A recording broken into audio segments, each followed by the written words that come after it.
Nathan Ake, man or machine? I know you guys feel a little bit funny about these types of videos, but it's time we opened up a conversation about, in my opinion, one of, if not the most underrated defender in the Premier League right now. Mm-hmm. Now, obviously, we have to take into account the circumstances, LB, in which Nathan Ake joined Manchester City. 40 million price tag. A lot of people said, what are you paying 40 million for a relegation-bound player? You know, he's not a 40 million pound player. He stuck with it. He worked on his role and he's got his place. And I think it's fair to say right now he's absolutely smashing it. Mm-hmm. Yeah, you know what's funny as well? I remember when we signed Nathan Ake for 40 million, and I almost remember what I said word for word. So I know I'm not going to get cooked when someone finds what I actually said. But I felt at the time we probably paid a little bit too much, but not major. I thought he should have been valued at around 35 million. So we didn't really paid, in my view, about 5 million quid extra. And he's found it. He's found it. It's been a developing story for Nathan Ake. You know, his first couple of seasons was in and out of the team. You know, wasn't really a player that we really thought was going to be here for that long. Or if he was only ever going to be a rotational player. And last season, of course, in the summer, there was rumours of him going to Chelsea. We believe that was very, very close to being done. But for whatever reason, it didn't go through. And that was going to be for around 50 million quid. And it's funny because we've spoke about Ake on the streams, and I don't think I'd sell Ake now for anything less than like 70, 75 million, because the way he's performing, I agree. I tweeted this out last week. I think Nathan Ake has been the best defender in the Premier League this season. And if you're not a Manchester City fan, you're probably thinking, what's this guy chatting about? But I think it's true. I think consistently, I don't really recall too many games this season where Nathan Ake has been poor. I think for me, the only real one that I can remember is against Liverpool. And I think it was the 3-2 game. And I felt like one of the games against Liverpool, I think it was the 3-2, where I felt like he was a little bit too preoccupied with Salah and made some poor calls. In every other game, I don't remember him making any sort of mistakes or being poor. I think he's been absolutely brilliant. And as the season's gone on, he's got better and better, both defensively. Everyone keeps on talking about how good he's getting now on the ball and he's improving on the ball, which he is. I think he's getting better defensively as well, game by game. I think there's something really admirable about Nathan Ake as well. There's something so honest about a guy who understands his role when he comes to a team. He joined a squad in which we already had some very good defenders. It was almost the way we spoke about Akanji when he first joined the club, that he's not going to be a starting 11 player. He didn't kick up a fuss. He didn't throw his toys out of the pram. He stuck with it. He wanted to keep learning.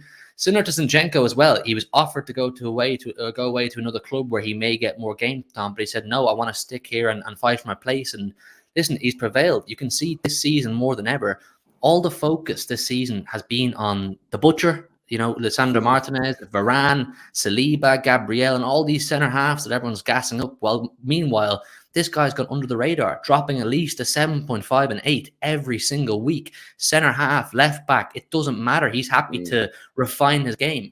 And it's evident, at least since Christmas, at very least since Christmas, that this guy has worked on his progressive game, his offensive game, his ability to link up, his intricate play, his playing with whatever wingers in front of him, getting into spaces. He's getting into positions now where he can get himself shots on goal. You saw his goal against Arsenal in the FA Cup. He's able to get himself into positions now where he can get himself assists now. Nathan Ake, 3-4 years ago, thought him getting G&A was absolutely wild, and now he's modified his game to where he can do so.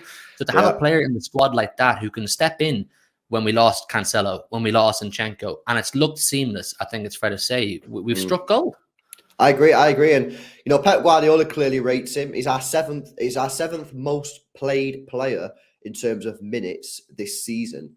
You know, I'm quite. Are you shocked? Are you shocked at what you're seeing from Nathan Ake at the moment? Because I think I'm quite shocked. I didn't think he had this in his locker. I always knew he was a decent defender, but he's not a decent defender anymore. He's a world-class defender. I mean, I don't back anyone to skid him now. You know what I mean? I'm quite happy for him to play in every game put him up against Mbappe at this point. I don't even care. I think I am shocked. I'm shocked at the level he's gone to, because he's gone from being a decent player, rotational player, to being a player that I think now needs to be playing every single game for Manchester City to the end of the season. And without him, our defense is weaker. So I'm quite shocked at his levels. I don't know where you're at with it. I think maybe unfairly on him, I kind of just got comfortable in saying, yeah, Ake had a good game. Ake was solid. Ake was solid. It just became standard procedure. And then Mm, the penny sort of dropped for me in that same Arsenal game where he got a goal. But more noticeably, he absolutely locked down Bukayo Saka, arguably the most informed winger in the world at that point. mhm. Nathan Ake made it look easy. And I remember walking away from that game saying, wow, this guy's actually he's in the world class category. He's no Mm, longer just some bozo we brought in to give your Diaz or your Stones or your Laporte a rest whenever they need one. This guy's now a serious operator who yeah. deserves minutes in the Mm, starting 11 week in, week out. And you can see, like I said, once again, since Christmas, we're not conceding as many goals as we were at the start of the season. At the start of the mm, season, your Newcastle games, your Villa games, Palace games, we were leaking goals. And this guy, alongside Diaz, I'll give him his credit as well, an honorable mention. They're making a formidable defense. You're not going to yeah. break them down easily. And Mm. I'm 100% with you. Put any world-class winger up against Ake, and I'll back him. I'll back him Well, because he's done you know nothing to prove what's otherwise. yeah, you know what's funny? You said that about Saka. I remember going down to AFTV, did a video with Lee Judges and Robbie, and this was just after the FA Cup game. I think it was. I think it was just after the FA Cup game, and it could have been the league game. I can't remember now. Anyway, but they said that that was the only time they've seen Saka be pocketed this season up against Ake. According to them, Saka's been brilliant in every other game apart from when they played City and up against Ake. And so that again just goes some way when other fans are starting to recognise just how good this guy is.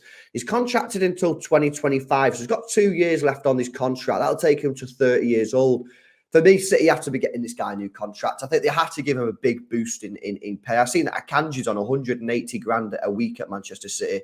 They've got to be getting Nathan Ake somewhere close to that because he's a world-class player. He's improving defensively, even though that wasn't something that he necessarily needed to improve on. And going forward on the ball, as you mentioned, is getting better and better. And that's the bit really, isn't it? That was the bit that was always, despite how good he was at defending, his lack of ability on the ball was really going to be an issue in a sense of this is going to stop Nathan Ake from maybe staying at Manchester City for the long term, or maybe really solidifying his spot in the Manchester City team. But he started to improve that. And as I say, he's never going to be at the level of John Stones or Laporte. We understand. But so long as he's at the bottom of you have to be in this threshold of ability. So long as he can get in the bottom and just be good enough, that'll be good enough for Manchester City and Pep Guardiola. He's been a brilliant player for us, a great signing at 40 million quid. If City were to decide to cash in, or if City did sign Guardiola and Ake decided he wanted to make a move, you can't sell him for anything less than 70 million, in my view. Otherwise, we'd be getting absolutely robbed. He's been a brilliant player. I'm glad we've made this video because we spoke about him quite a bit on streams, on the Avengers show, and we spoke about him on the watch-alongs and stuff. But he deserves a special mention, and that's why we've done this video, man. So, yeah, top player, top performance, and long may it continue, and we're going to need him for the rest of the season.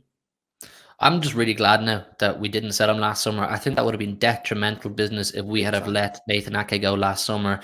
And listen, long may it last. I think you're right. Reward him with a new contract, a pay increase. I'm no longer stressing so much about getting a new left back because Nathan Ake has earned my trust. Listen, people, leave all your comments down below on Super Nathan Ake. Is he a man? Is he a machine? He has definitely earned our respect and our trust. So get your comments down below. Make sure to leave a quick like on the video on your way out as well. And do subscribe to the channel if you're new. We're on the road to 75k and your support is much appreciated. See you in a bit.